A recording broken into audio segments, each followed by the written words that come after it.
501 মামুনুল হক হেফাজতের যুগ্ম মহাসচিব, উনি যখন কারাবন্দি থেকে বের হয়েছে, ওনাকে গাড়িতে রেখে সমস্ত কমি অঙ্গনের লোকেরা তাকে নিয়ে জুলুস করেছে। একজন ব্যক্তি যদি মামলা খাওয়ার পরে জেল থেকে বের হয়ে তাকে নিয়ে যদি বর্ণাঢ্য জুলুস করা হয়, আজকে যার শুভ আগমনে এই কুল কায়নাত আল্লাহ সৃষ্টি করেছেন, রহমতুল্লিল আলামিন সৃষ্টি না হলে এই কুল কায়নাতের আগমন হতো না। ওই রহমতুল্লিল আলামিনের আগমনে যদি আমরা জুলুস করে থাকি, সেটা কি বেদাত হবে? একজন আসামি যদি জেল থেকে বের হয়, তাকে নিয়ে বর্ণাঢ্য র্যালি করা হয়। আজকে কুল কায়নাতের সরকার যিনি, সমস্ত বিগ্রামের সরকার যিনি, সেই রহমতুল্লিল আলামিন জমিনে আজকে সকালে সুর সাদিকে পদার্পণ করেছেন।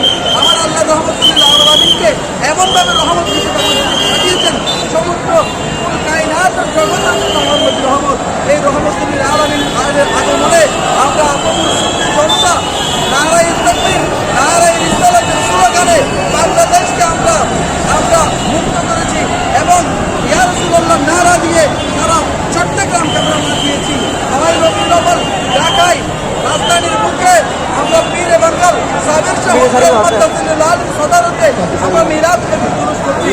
আমি আজকের এই 12 রবিউল আউয়ালের জ্যেষ্ঠ দিবস ঈদে মিলাদ নবীর জুলুস থেকে সমস্ত বাতিল ফরকাদেরকে জানিয়ে দিতে চাই, আপনারা যারা আল্লাহর ওলির মাজারের মধ্যে আক্রমণ করছেন, ভাই আল্লাহর ওলির মাজারের মধ্যে আপনারা আক্রমণ করিয়েন না। আজকের এই সুন্নি জনতা যদি একদিন খেপে যায়, আপনাদের যাওয়ার কোনো রাস্তা থাকবে না।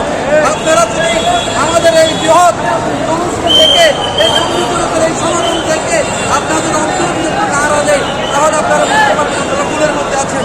আজকে এই রবিউল আউয়ালের জুলুস, এই জুলুস চতুর্থ পীরে বাঙ্গাল কমিশন মাধ্যমে সদারত হচ্ছে।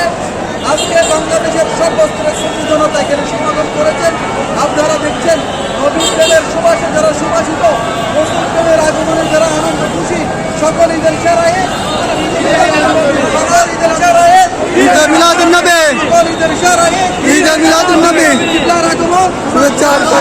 জামিয়ার জুলুসে কমিটির জুলুসে